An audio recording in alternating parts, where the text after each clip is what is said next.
Presidentes Vjosa Osmani të flasin të një këtu në studio me avokatin Erdian Berektari, Direktori Ministrinë nga Kosova. Mirë se gjej, faleminderit për ftesën. I dyti publikisht, por që si pas presidences edhe shumë kërcënime tjera ka ndodhur. Kush po kërcënon presidenten dhe çfarë do duhet të bënte prokuroria në këtë rast? A është pak si themi e përgjumur, nuk po reagon me shpejtësinë e duhur, apo janë procedura normale? Për këtë kemi ftuar që të flasim sot në cilësinë e avokatit. Fillimisht, çështja e kërcënimeve natyrisht edhe ndaj presidentes, po ndaj kujt do qoftë, duhet më u trajtu prej organeve të zbatimit ligjit, as më tepër kur ato shkojnë në adresë të kreut të shtetit. Ato duhet merren shumë seriozisht nga organet e zbatimit ligjit, fillimisht nga prokuroria, e cila pastaj natyrisht autorizon policinë për të ndërmarrë me veprimet e nevojshme hetimore. Dhe si që është thënë prej prokurorisë speciale, këto veprime i ka ndërmarrë. Natyrisht vlerësoj dhe besoj që jo domosdoshmërisht qoftë institucioni presidenti, qoftë kushdo tjetër ka nevojë me ditë kush prokuror merret me këto çështje, sepse në instancë fundit është prokurori i shtetit, është i mandatuar me kushtetutë dhe ligj për të ndjekur, për të jetuar këto vepra. Natyrisht, sa i përket efikasitetit, ne shpeshherë e kemi diskutuar, besoj edhe në studion tuaj edhe gjithandej, që organet e zbatimit ligjit ndonjëherë mundën me qenë më proaktive në drejtim të përqimit e mesazhit të nevojshëm, se vërtet çështja e kërcënimeve të kujt do qoftë në rrjetet sociale, qoftë është bënë trend, prandaj vlerësoj që institucionet e zbatimit të ligjit duhet më angazhuar jashtëzakonisht shumë, edhe me parandalu para sa është mundur, sepse në instancë fundit njëra prej qëllimeve kryesore edhe të dënimit kur shqiptohen kryesve të veprave penale, ndër të tjera risocializimi, riedukimi e gjitha elementet të tjera, e ka edhe atë parandalimin e shkaktimit të veprave të tilla të ngjashme në të ardhmen, prandaj vlerësoj që duhet me u angazhu më tepër, duhet me u angazhu më seriozisht që këto veprime të hetohen dhe kryerësit e këtyre veprave të vehen para përgjegjësisë, sepse natyrisht që janë të papranueshme. Me sa di edhe është thënë publikisht, sa i përket kërcënimit para do dite, vetëm kanë filluar hetimet, dhe natyrisht unë nuk jam i fushës së teknologjisë informative, mirë po me sa di, domethënë ato mund të lokalizohen fillimisht prej nga eventualisht ka ardhur një email e tillë, në mënyrë që pastaj natyrisht përmes edhe veprimeve të tjera të nevojshme të lokalizohet fillimisht edhe të shkohet drejt gjurmimit dhe identifikimit të personit ose personave të cilët kanë shkruar gjëra të tilla. A mund konsiderohet emaila si një provë e vlefshme për gjykatë?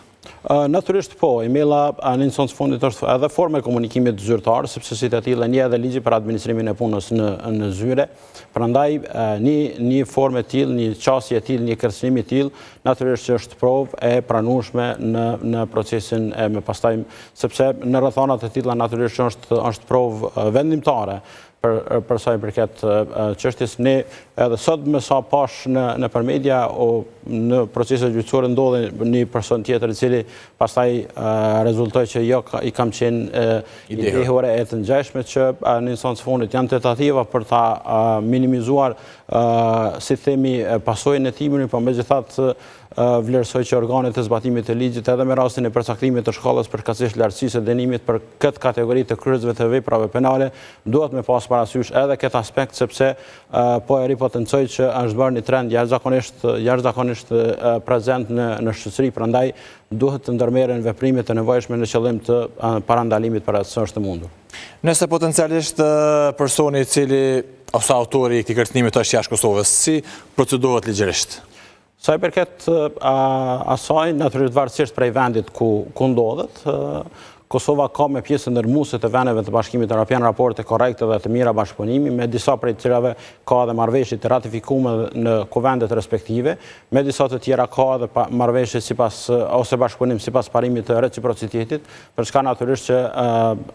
ajo shkon përmes kanaleve zyrtare të komunikimit, fillimisht prokurori, pastaj përmes departamentit përkatës për bashkëpunim juridik ndërkombëtar, i cili funksionon në kuadër të Ministrisë së Drejtësisë, adresohet tek shteti ku ndodhet potencialisht personi, në mënyrë që pastaj në fazën e hetimit mund të kërkohet fillimisht ndihmë për sa i përket çështjes penale, por pastaj natyrisht edhe mund të kërkohet ekstradimi përkatësisht sjellja dhe vendja e tij para përgjegjësisë në vendin ku është kry vepra penale, sepse natyrisht vendi si rregull në këtë rast është kur është shkaktu pasoja, sepse pasoja është shkaktu në vendin tonë. A duhet me ushtu siguria e presidentes? Me rrit numri qoftë i personelit, qoftë i automjetëve ose forma tjera? Ato janë besoj rregullat të mekanizmave të protokolleve të sigurisë, që varësisht... Sa janë serioze këto, kërcënime mbi këta, nëse janë shumë serioze, ato tuaj? Kur këto bëhen në mënyrë sistematike dhe të vazhdueshme, siç është rasti, atëherë natyrisht që vlerësoj që duhet me rishiku mundësinë edhe të rishikimit të mekanizmave të brendshëm të sigurisë, në qëllim që natyrisht të parandalohet eventualisht ndonjë më e keqe ose pasojë, por unë vlerësoj që institucionet e sigurisë, këtë rast Policia e Kosovës, ka kapacitete të mjaftueshme për të bërë vlerësimin, sepse ekzistojnë mekanizma, ekzistojnë protokolle, ekzistojnë mekanizma për vlerësimin e intensitetit të sigurisë me qëllim të ndërmarrjes së veprimeve të nevojshme në drejtim të parandalimit të çfarëdo dëmi eventual që mund të shkaktohet personaliteteve të larta të shtetit, siç është në këtë rast institucioni i presidentit.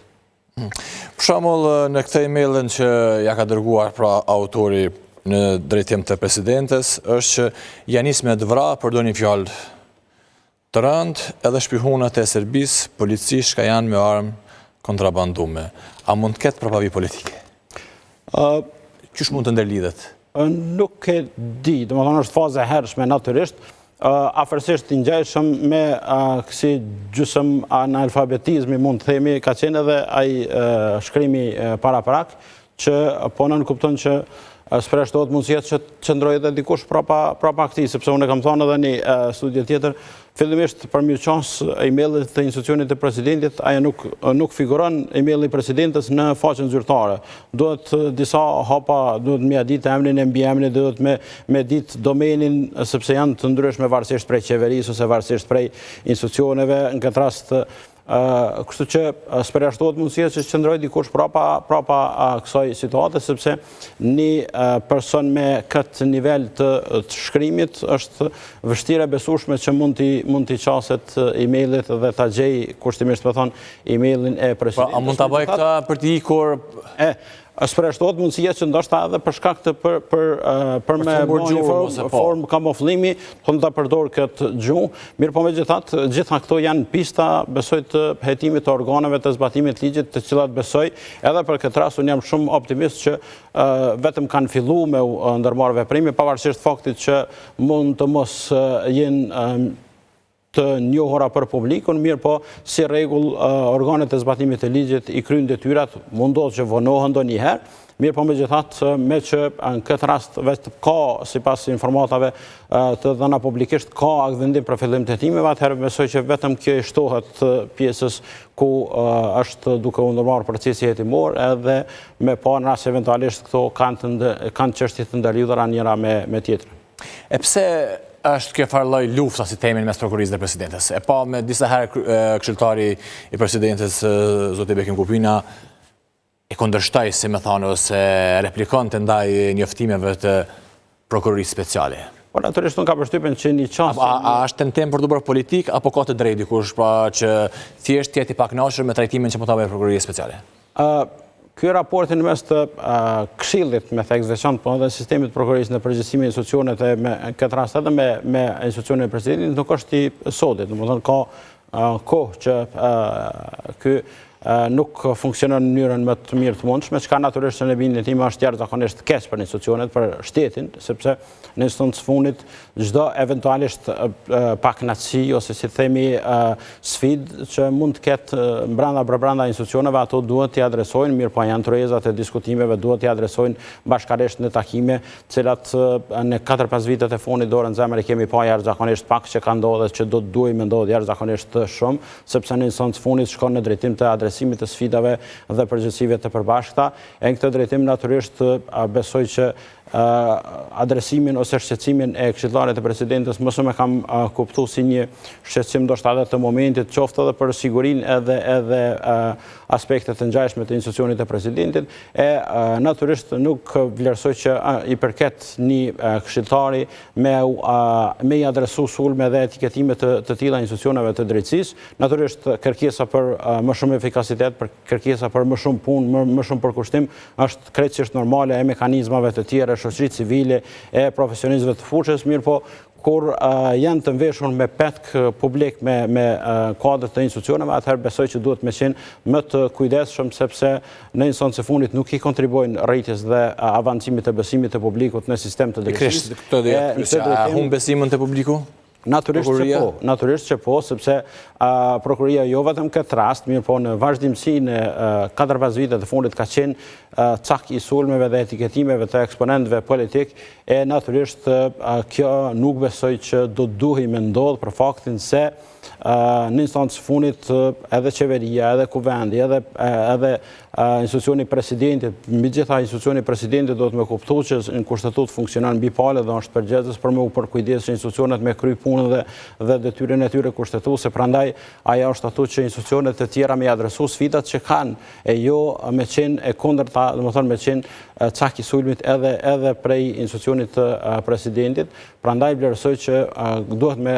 reflektu, sepse besimi publikut në drejtësi edhe ashtu është në nivel relativisht të ulët, e këto sulme të vazhdueshme natyrisht që vetëm sa ndikojnë në uljen e këtij besimi. Zotëre Aktari, falenderoj shumë për këtë intervistë që keni dhënë sonte për edicionin special. Kënaqësi, faleminderit edhe juve. Dhe për gjithë sqarime se besoj që kanë qenë shumë të nevojshme edhe për shikuesit. Ndrojmë tani temë të informacionit, do të flasim për ministrin e mbrojtjes në detyrë, zotin Ejop Maqedonci dhe komandantin e forcës së sigurisë së Kosovës,